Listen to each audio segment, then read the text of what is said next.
Today, Tara Reade gives an exclusive interview to Megyn Kelly about Joe Biden. We have got the hottest clips with us. Obama apparently knew about the wiretapped Flynn phone calls, according to a former top official in declassified documents. And the San Antonio City Council labels the term Chinese virus hate speech. Happy Friday. We've got a lot to get into, and it starts right now.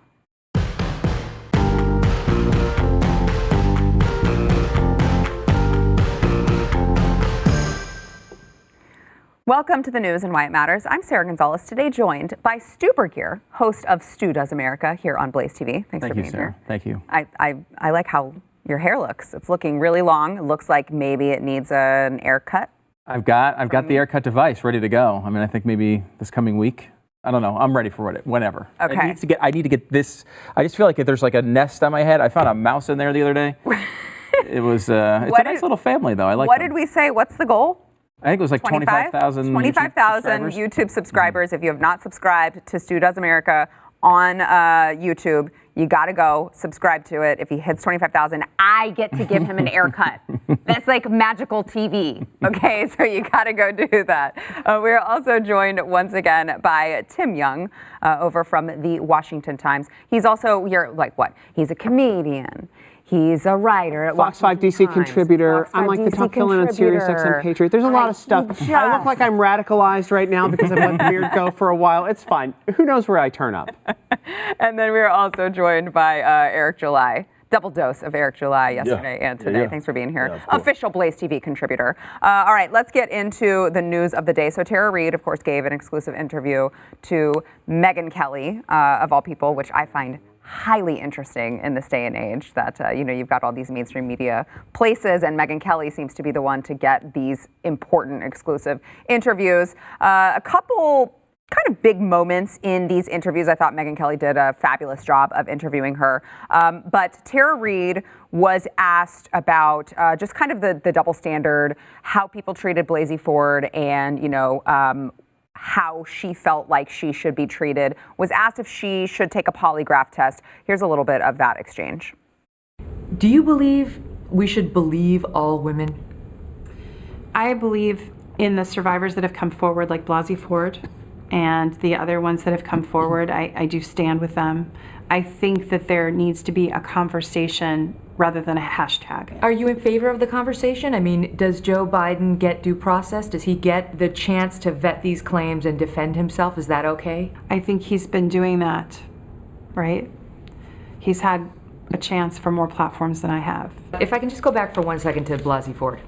Yes. Some of those who supported her but now have found a reason not to support you say, well, she was under oath. Would you go under oath? Absolutely. They say, well, she subjected herself to cross-examination. Would you do that? Absolutely. They also point out that she took a polygraph controlled by someone on her team. Is that something you want to do? I'm not a criminal. Joe Biden should take the polygraph. What kind of precedent does that set for survivors of violence? Does that mean we're presumed guilty and we all have to take polygraphs? So I will take one if Joe Biden takes one. But I'm not a criminal. So when she first said that, I'm like, okay, you're saying you're not going to take a polygraph. You're putting it on Joe Biden. But then she comes back at the end and she says, I'll take one if he'll take one. I'm game, but I think he should take one, and you shouldn't treat me like I'm the one not to be trusted here. Maybe put that onus on him. Stu, what are your thoughts? Well, I mean, look, the polygraph is pretty mediocre technology to actually figure out who's lying and who's telling the truth. Did you like, too, that Megyn Kelly added in, she took a polygraph controlled by someone on her team? Yeah, exactly. What does that even mean? Right. I mean, it's interesting that she is, she seems confident in this interview. She seems like she is telling the truth, just by appearances. Look, her story has a lot of questions about it, and it's a difficult thing to try to adjudicate these things 25, 30 years later. In fact, it's basically impossible, let's be honest about it. All we're doing is guessing, right? We have no idea. I no idea. This is why we have a freaking legal system, right? So when these things happen, we can look at the evidence at the time and figure out who's telling the truth and who's not. I mean, the problem here is when you're 30 years later, it becomes a much more difficult thing to prove. And so she's now coming to the table with this, and she's told multiple reporters only a couple months ago, right, that these things didn't happen. Like specifically told one reporter, I think it was from Vox, that Joe Biden never kissed me. And now part of her story is that he did. Could she really, I mean, could it be true? I think, yeah. I mean, like, certainly it seems like something has happened. When you look at the divorce papers that came out this week, the Larry King call, all these other witnesses that she told at the time, it definitely seemed like she was shaken up about something and told people something at the time. This elevated claim is really what we're talking about now, and that one it's almost impossible, I think, to really know the truth. For if nothing else, it just puts, though, on trial the standard set by Democrats before. Yeah. And it shows how completely absurd it is. You know, they're talking about, you know, she's saying like, well, I agree with Blasey Ford. Well, why? You know, again, there's no evidence there. And there's much more evidence here that something happened. Yet the Democrats have been able to find this place where they say, well, we're going to believe that one because we like that accusation, and we're not going to believe this one because we don't like this one. It's so hypocritical and so transparent. If anyone actually did believe them last time, they can't believe them anymore. Yeah. Tim, Stu brought up the divorce records that just surfaced, and we haven't had a chance to cover those yet. I think that they just surfaced yesterday. So these were divorce documents from 1996 that at least partially corroborates her story. Her husband says that she told her that she was involved in a problem she was having at work regarding sexual harassment in U.S. Senator Joe Biden's office. Now, it does not say that it was Joe Biden who was the aggressor. It doesn't say sexual assault. He did say sexual harassment. However, this is kind of a game of telephone at this point, right? It's coming from a court filing that is from her ex-husband. And he at least said that it bothered her enough he said it was obvious that this event had a very traumatic effect on her and that she is still sensitive and affected by it today. Well, I studied family law in Baltimore City, and I'll tell you what, if your ex says that on the record, it happened. Yeah. This is much better evidence than anything Blasey Ford had. Something happened. Yes. This isn't like a yearbook and then somebody said I was at a party and I'm afraid to fly. I really think, going back to Stu's point, the thing that we need to look at here is the hypocritical nature of Democrats in this situation, where it's believe all women, and then when it's a Republican or when it's against their team, suddenly the entire standard shifts. And I think at the end of the day, that's what we're going to get out of this, because you can't 1,000% prove. You can't even, I'd say 30% prove her case. Again, I think the important thing here and what women should do and should learn from this and should take away from this is, if something happens to you, come forward right away. Say something right away. Don't be afraid anymore. This is what this should be. So then people don't have a doubt about what happened 30 years later. Yeah. Eric? Yeah, and that's definitely back then, we didn't have like the technological advancements that we have right now, where it's like if something happened now, there's probably some footage hidden somewhere or something like that didn't, they didn't have that luxury back then. So it's going to be nearly impossible to prove, like they said. But I think that's what we're going to get from it, is the hypocritical nature of Democrats. I always thought that the hashtag was a little silly, just because women are human beings just like men, and people lie. That's just the reality of the situation. So just because someone says something happened doesn't mean that it did happen. We don't apply that logic anywhere else. And I understand that these are traumatic experiences and this is a real thing that happens to women. However, I thought it was silly before, and it seems like, again, shoes on the other foot, like many other things, and now it's like, well, now they're kind of iffy with it. Yeah. And I think that was going to be expected. I think we all expected them to be a hypocrite when it was their guy that was at that had their feet to the fire now. And it's a really unfortunate situation, but like you said, I think if anything they take from that is that, look, if something happens to you, if you're a woman, just say it then and there, because now it's your word against theirs. And definitely if it happened 30 years ago, considering where we were at with technology, it's very difficult to prove that it actually happened or what you said happened, definitely if they're going to deny it. So just come forward now, but they are hypocrites. We knew they were hypocrites. We knew they were going to be hypocritical with this situation. And that's where I agree with you, and I want to go back to something you said, Tim, because I think that's where it becomes less clear for women who have to deal with this, is that, even when they're seeing, yes, this happened 30, 40 years ago, however long it happened, but so did the Blasey Ford occurrence. And to watch how those two things unfolded and how differently these women are getting treated, I think is very intimidating for a woman, because even if it happens now, if it's your word against the man's word, how does it change if you come forward now? How does that change how people perceive you? Because really it just comes down to the court of public opinion these days, right? It's just the court of public opinion. And if it's a man who the people up high want to protect, he'll be protected, in my opinion. And I don't know that it matters much if you come forward now or if you come forward 20 years from now. Yeah, I mean, look, it's not perfect. I mean, our justice system is not perfect. There's a lot of problems with it. One of the things that we could do is, like, we go back to Blasey Ford for a second. If I remember correctly, there's not even evidence they ever met. No. Right? So, like, at least here you'd have a situation where they were in this area. We know, we can track back a lot more closely what was going on. We can see messages they sent at the time. We can see, there'd be so much more evidence, I think, now than then. And to your point, I think, like, the hypocrisy is really important, and I think it's something that they have to be beaten over the head with it because of how horrible they were with Kavanaugh. But when you have that double standard, you have to look at both standards and say which one's the right one. Right. And as much as I do not want Joe Biden to be president under any circumstances, I'm not willing to convict the guy of sexual assault because I want him to lose. What is closer to the right standard is probably the Biden one here, where the media kind of does not, throw it all over the front pages and have him have this woman on TV every 10 seconds until there's some credibility to her claim. Now, we've seen over the past couple of weeks that has happened, right? Like, clearly, at the very least, she could be wrong, but at the very least, she believed something happened to her in 1993. I think that much is completely established. And other people heard the story. Other people heard the story. Now, was it this incident is the really big line, and I don't know how you're going to get to that point, but it's true. I think, like, look, we have a legal system. It's always difficult to prove anything like this. I mean, date rape is a famous one where it's very difficult to prove, and these things, accusations get thrown around all the time. We've seen with Title IX over the years where kids in college don't even have a chance to defend themselves against accusations of rape. It's a really messy system.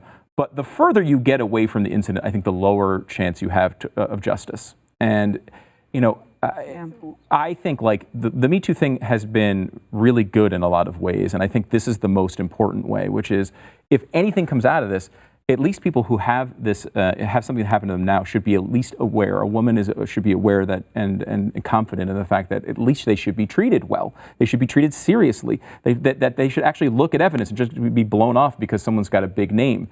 When you're going after a presidential candidate, it's going to get messy when it comes to public opinion. And I don't know that we'll ever get past that as far as avoiding, some real stresses on people who are legitimately accusing them. But I mean, at least we'd have a chance. Yeah. Here, we don't even have a chance, and that's what's really disturbing.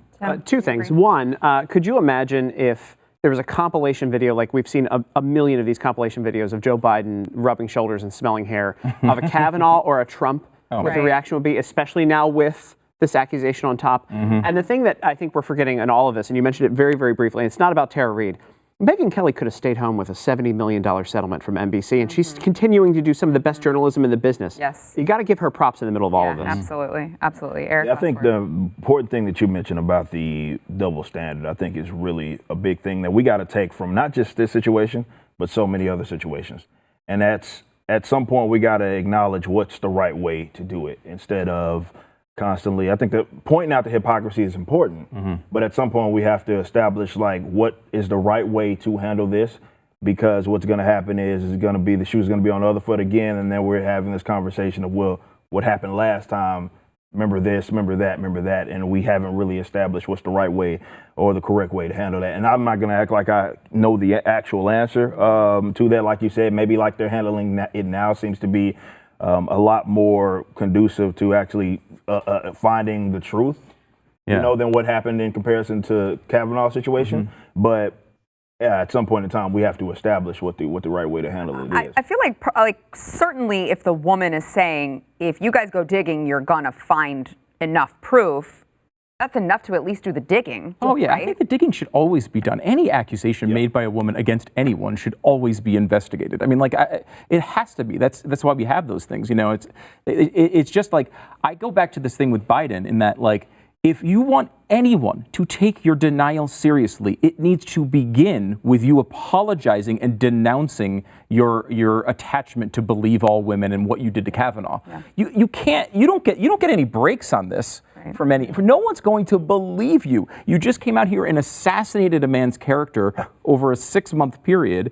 And then you're like, you want us to come back and be like, oh, well, yeah, but he's denying it, so I guess we should just go along with what he's saying. It's insane. It's totally fair to apply this standard to him until he denounces that standard, and he's not going to do it. Yeah.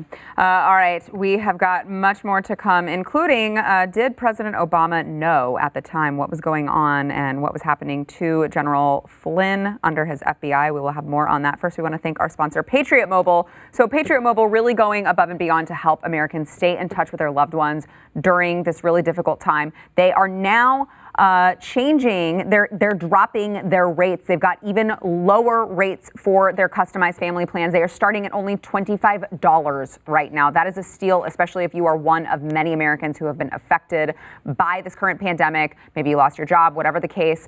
Patriot Mobile also shares your values. They're not going to charge you hidden fees. And also, big added bonus, they're not like Big Mobile, so they're not going to send all of your hard-earned money that you're using to pay your bill to Planned Parenthood and other leftist causes that you're spending all of your time fighting against. You will get the same reliable nationwide service and also support the company that shares your values, supports our constitutions, and puts people above profits. Now, remember, it is 2020, so you can keep your number, you can bring your phone over, you can buy a new one, whatever is your preference.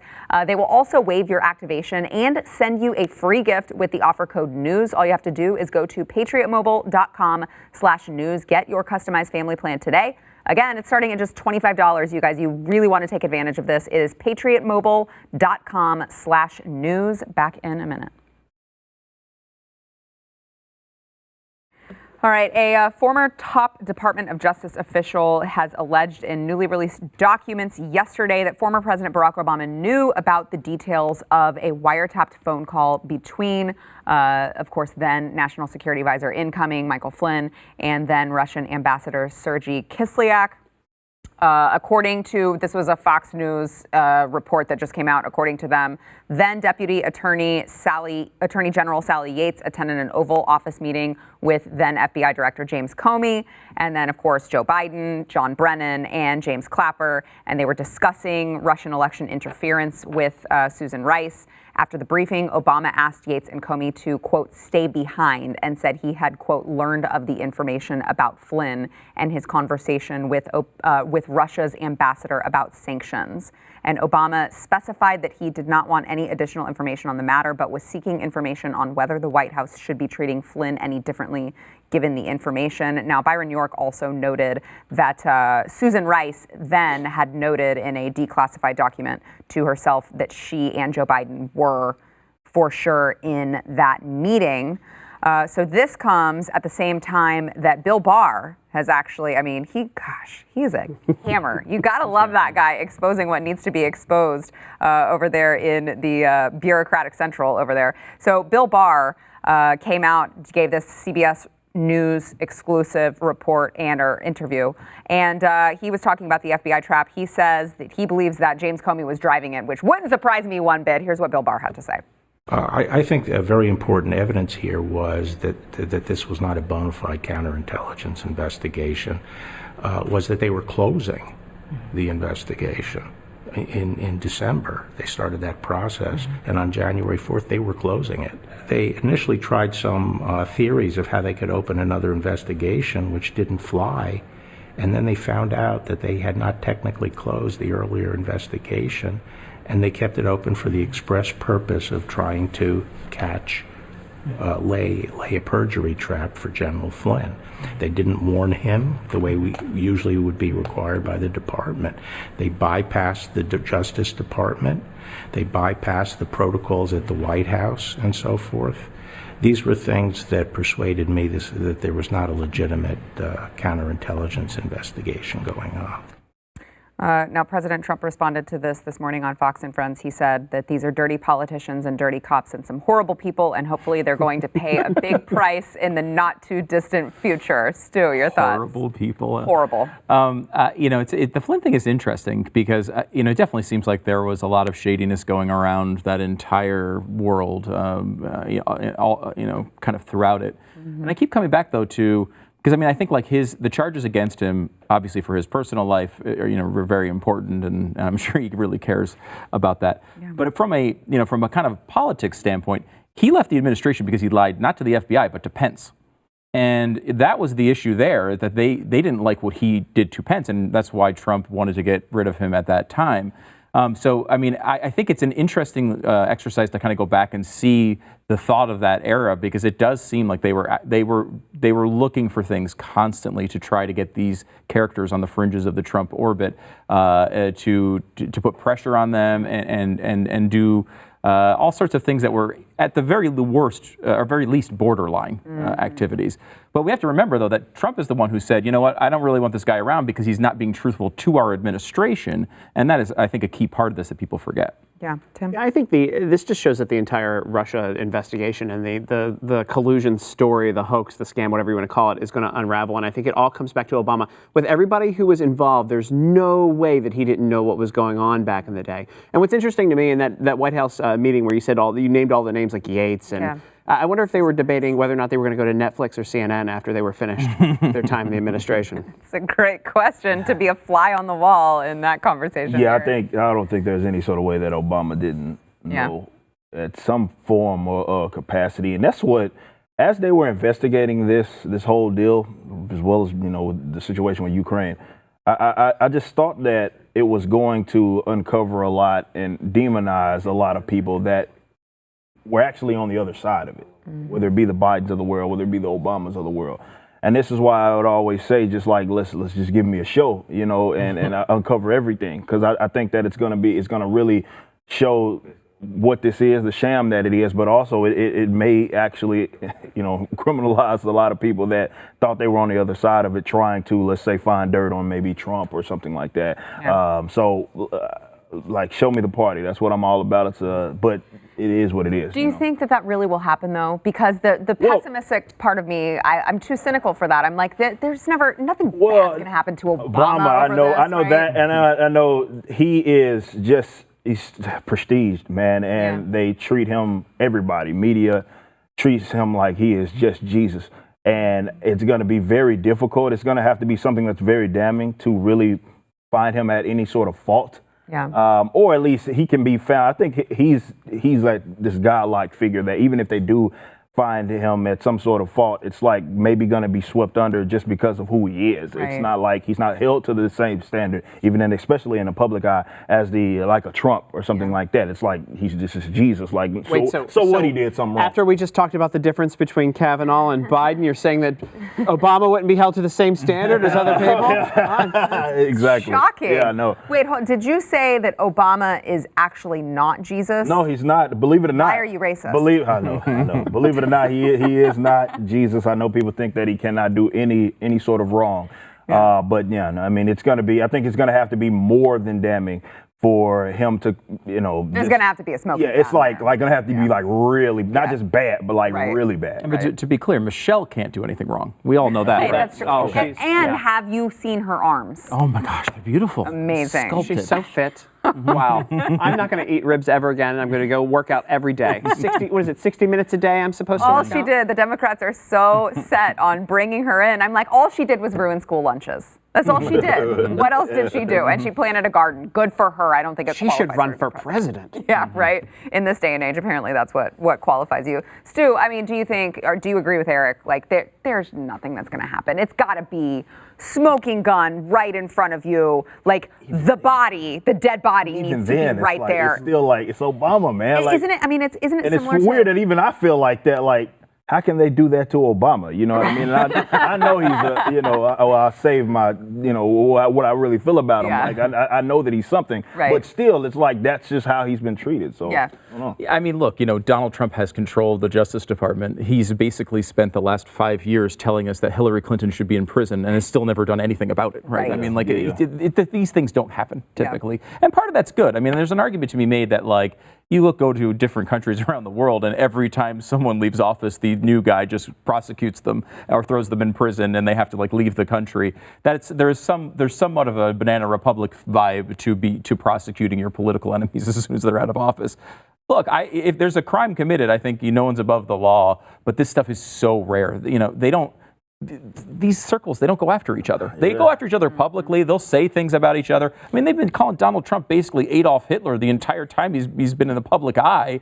I mean, yet they're like, oh, please take more power and quarantine more of our states. Like, none of it makes any sense. I don't think at the end of the day they're going to do anything, especially to Barack Obama. Until next week when they say Donald Trump's the worst fascist ever. He should never. He doesn't deserve the respect of his followers, you Trumpists. It is it's very disheartening to read all of these things, that all of these things happened, right underneath everyone's noses, and just to know, that's just what's going to happen, and there's really no stop to it, right? I mean, that should be very discouraging to the average, everyday American citizen. Well, I mean, if God forbid that happens to them, they're not going to have the representation to get themselves out of it. So, all right, more to come, including the San Antonio City Council, who is now calling the Chinese virus as hate speech. We'll get into that. First, we want to thank our sponsor, Rough Greens. So if you are a dog owner, I'm sure you love your dog. I mean, if you don't love your dog, then I don't like you. You're a bad person. But if you love your dog, you buy the best dog food for them, right? You buy their dog food. You're like, oh gosh, I spend so much money on dog food because I want to give them the best.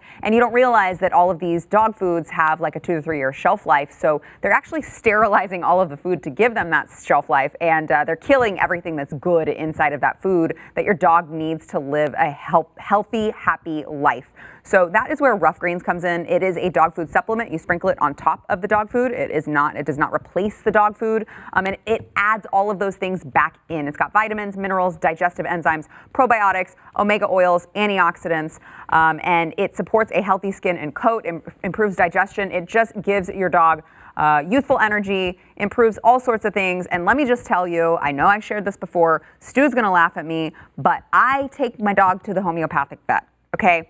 And the homeopathic vet has 3 different things that I have to give my dog that have all of these different nutrients and vitamins and probiotics and all of these things that Rough Greens has in one thing, and it's way more expensive. Your dog eats Rough Greens. No, and you're right. I am going to laugh at you.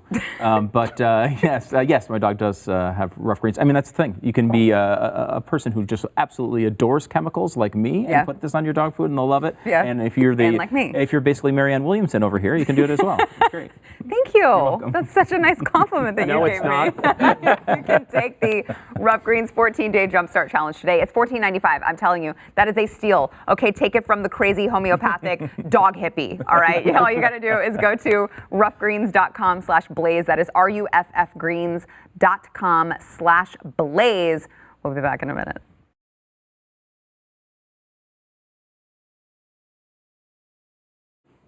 San Antonio, Texas.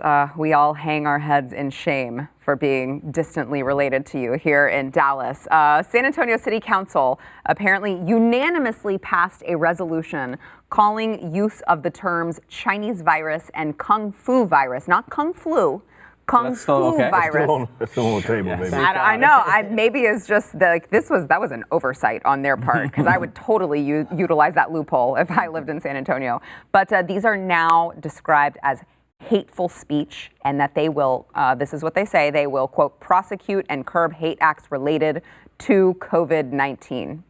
So, thank God San Antonio is taking care of the important things about this pandemic, like making sure no one calls the virus, like refers to it from by the name in which it originated, the country. It's a huge problem. Yeah, I mean, thank God they're focusing on this. I will say I don't like the term Chinese flu, largely because they're totally going to release another virus in a couple of years, and we're going to have to come up with a whole different name. Well, if you just call it Chinese flu too, right? Yeah, you're gonna. Yeah, I know. 2.0. I feel like just let's break it up and call it Wuhan this time, and wait for the next one fair. to come from Shanghai.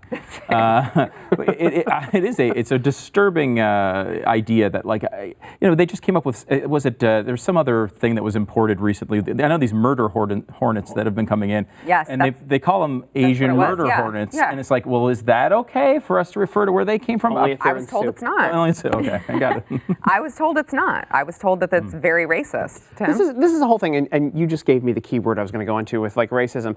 I love it when you have a city like San Antonio or Baltimore, where I grew up. Baltimore, a couple of years ago, after the protests in Virginia, decided in one night, 24 hours, they were able to vote unanimously and have every Confederate statue removed in Baltimore City overnight. Their schools don't have AC, don't have heat. They have to be shut down actually because of the air conditioning in early summer, because it actually teachers pass out there in Baltimore a lot of times, and they have actual health problems there.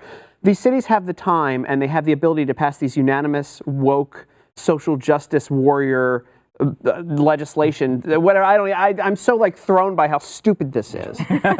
They can do that. But when there's actual issues in their city, they can't accomplish that. They can look at a failing education system and not take proper action, but they can do woke things for reactions on Twitter, basically. I mean, why don't you just tweet it? Couldn't they all unanimously tweet and retweet like the mayor and say hey, it works for Trump. We strongly advise against this. Or just say, we don't like this. Why are you so racist and hateful, Republicans who say this? Yeah, that's what they're saying. I mean, it's got to be discouraging if you disagree with them and you're a San Antonio resident, knowing that your taxpayer money is going to fund these people meeting and deciding things ironically like this. enough, my band is based out of San Antonio. Really? That's where all the rest of the members are at. So, Is it called Chinese virus? Did you tell them to be careful? Yeah, they have to be careful. I might write a song and include the term just out of spite to do it. But no, this is...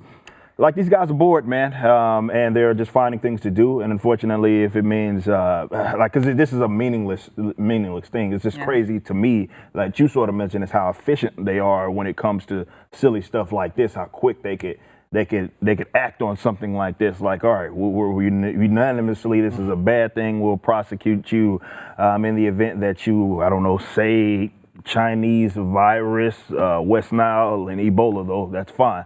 But you can't say Chinese virus because bad. I don't know. But either way, it's just crazy to me that this is what they are, like you said, prioritizing of all things.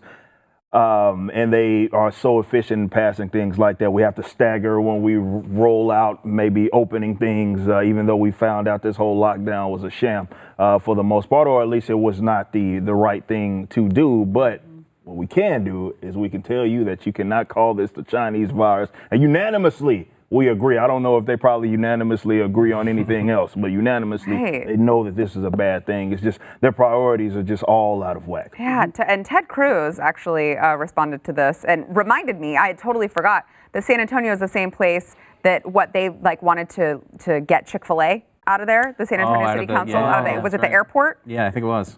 He said, this is nuts, San Antonio City Council behaving like a lefty college faculty lounge. That's exactly what it is. That's a great perfect analogy, right? Triggered by Chick-fil-A and the words Wuhan virus. If they want to investigate someone, start with NYT and CNN, who both repeatedly and rightly referred to it as the Chinese coronavirus. How quickly we forget these things. They were the ones who started it, mostly because it's frickin' true. Do you think when they start their city council meetings, they announce their pronouns? That would be so embarrassing if it happens in Texas. Us do him, her.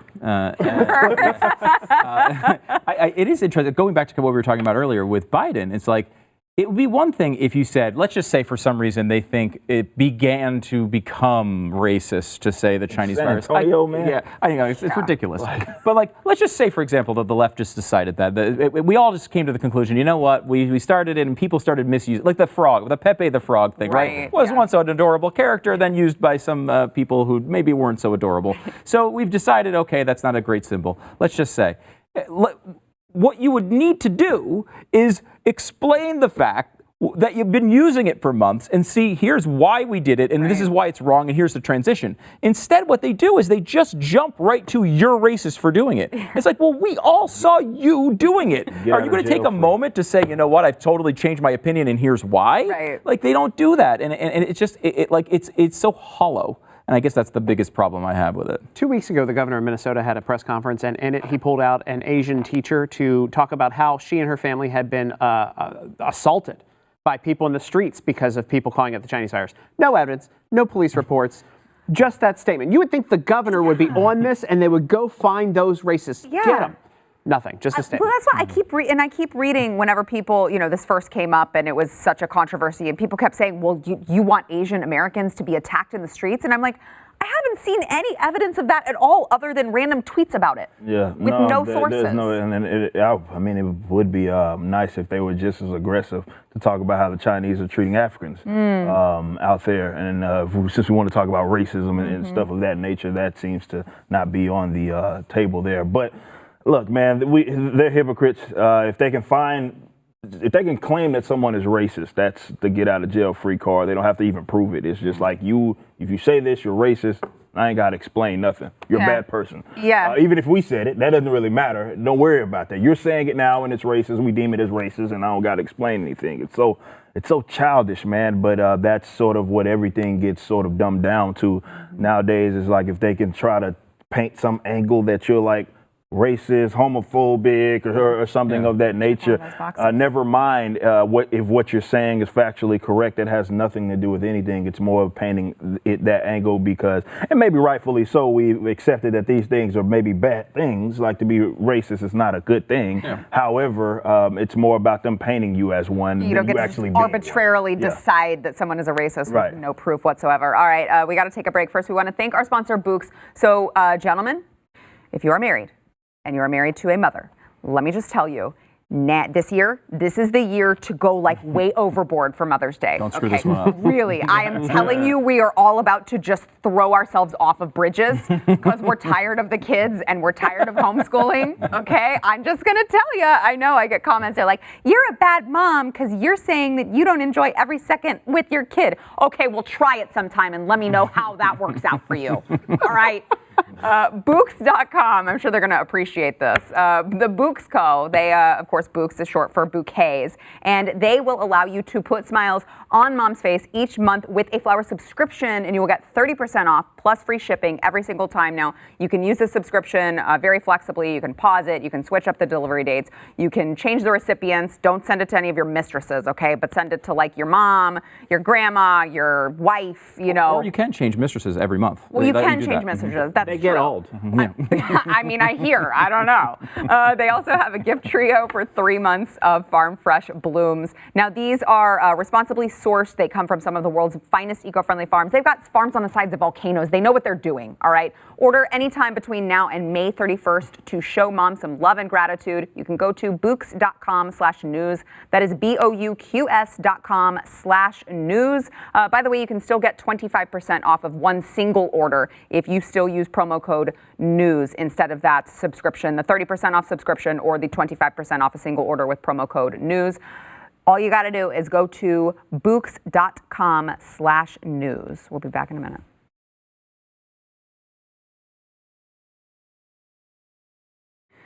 Oh, Joe Biden and his team just cannot seem to figure out how to do things like use the internet. They keep screwing it up. He had another virtual rally yesterday in Tampa, Florida, and this is part of it is Joe Biden being introduced by standing there with his sunglasses on and asking, "Did they introduce me? Am I on?" Now, when you watch this, just to keep in mind, the glitching is not on our end. It's just from Joe Biden. Watch. Please welcome Vice President Joe Biden. That's silence. Mm-hmm. Yep. Introduce me? Did they introduce me? Am I on?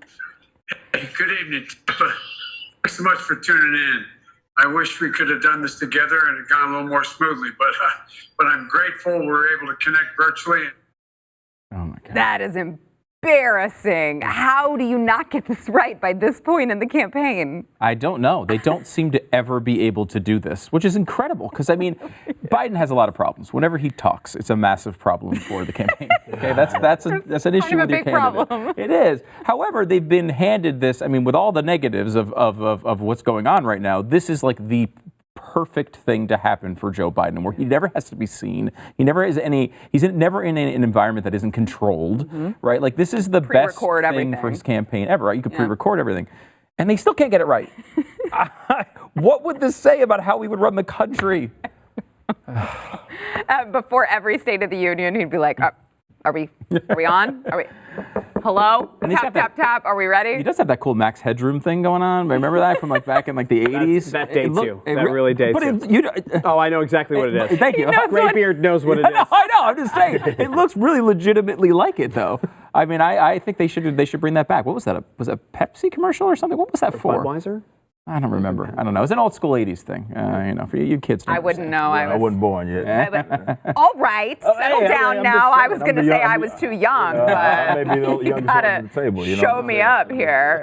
Painful. That was the smoothest conversation I've ever heard from Joe Biden. That was really, he sounded very lucid, really together there. And like, what were they thinking with the sunglasses bringing him in? Like, he's so cool. Here comes cool Joe. He's going to rip him off, friend. Miami thing. But like, it doesn't have, you're saying it doesn't have the same effect when you ask, did they introduce me? Am I on? Before you take off your sunglasses? I cannot wait for the debates. I just can't wait for the debates. He has not given a speech, and I believe it was Glenn Beck who pointed this out, that's been longer than 15 minutes through the entire campaign live.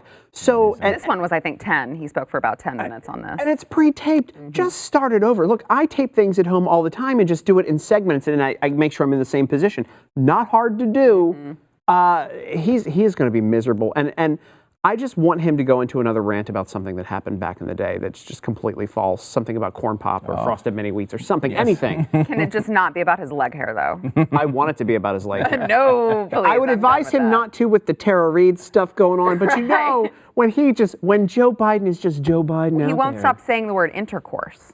I got it, all of you like technical people that are sending me the definition. Well, technically, it really couldn't. I'm like, okay, but nobody talks like that. He was in 10 million years old. Maybe he's just been like engrossed with like Hunter Biden court documents, and that comes up a lot. Maybe so. Eric, what are your thoughts? I mean, the technology fails there, and that comes from the IT side of things. So it's like to see something like that. That's just like it's difficult for me. Like I don't know what the upload speed was that they have was it at his house? Is that at his house? I don't know what kind of upload speed. They need to get that thing situated. Maybe it's the bit rate that they're streaming from. I don't know, but there's just no way that something with the amount of money that these guys have access to, and of course they're trying to run for president. You think they have the best of the best, or at least somewhat the cream of the crop, to ensure that something like that does not happen, just from the glitching, which is just from the whole they're trying to stream, and they're having those sort of maybe bitrate issues or what have you, and they're dropping frames is essentially what's happening. Yeah. I don't know how they allowed that to happen. They could have got paid me to figure it out, and I promise you I wouldn't have allowed something like that to happen. Yeah, I think the problem is that like everyone apparently who's working on his campaign is also 10 million years old, and he doesn't have someone young enough to come in and figure it out. Yes, a bunch of Joe Bidens running Joe Biden. Or maybe it's kids that are like streaming Netflix in the other room. Maybe. Oh, maybe. That might be what it is. Nope. All right, back in a minute. Get off the Netflix. Yesterday's poll, who is the most corrupt politician in America? Hillary Clinton ran away with this one at 61% almost, followed by Adam Schiff, 18%, Nancy Pelosi, a little bit lower than the 18%, 17.8%, and then Joe Biden only got 3.2%. Hello, did you guys not watch Glenn's chalkboards? Have you not listened to Peter Schweitzer? Isn't he the one who said Joe Biden most corrupt politician ever. The thing about Biden is interesting is like he doesn't have any passion for him, but he doesn't really have any passion against him either. Like he's kind of just like this out there guy. I mean, he's the guy running. Think about this, an internet poll. He's the guy running against Donald Trump. He gets 3% in that poll. That's really amazing. I mean, especially with all of the Ukraine, information that has surfaced. I think it's such a convoluted story, though. It's hard for Americans to digest and put, in pieces in order. All right, today's poll: who has done more damage to America's institutions? James Comey or Adam Schiff?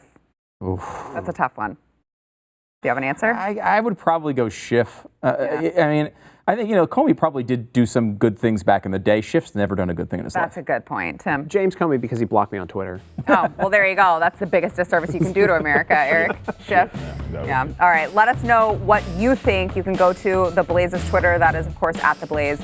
Gentlemen, thank you for being here. Thanks for having us. Everyone, have a good weekend. You too. We can go out to dinner. I know. And get my nails done. Oh my God, haircuts!